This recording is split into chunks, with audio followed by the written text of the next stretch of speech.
ایک بار کا ذکر ہے، ایک سرسبز و شاداب جنگل تھا جو قدرت کی خوبصورتی کا مظہر تھا۔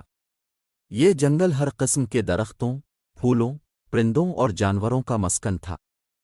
جنگل کے بیچوں بیچ ایک صاف و شفاف ندی بہتی تھی جو جنگل کو اور بھی حسین بنا دیتی تھی۔ اس جنگل میں ایک ننھا سا ہرن رہتا تھا جس کا نام ببلو تھا۔ ببلو بہت شرارتی تھا اور ہمیشہ ندی کے کنارے کھیلتا رہتا تھا۔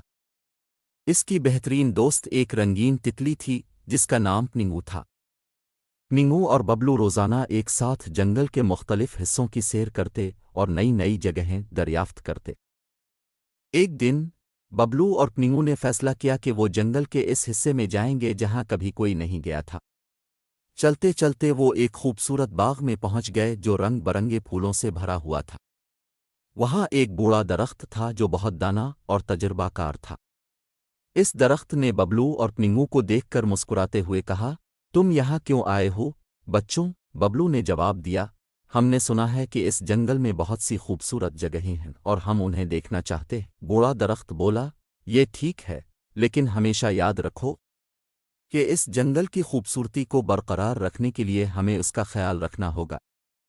کبھی درختوں کو نقصان مت پہنچانا اور نہ ہی پھولوں کو توڑنا۔ ببلو اور پنگو نے بوڑھے درخت کی بات مان لی اور ہمیشہ جنگل کی خوبصورتی کی حفاظت کرنے کا وعدہ کیا۔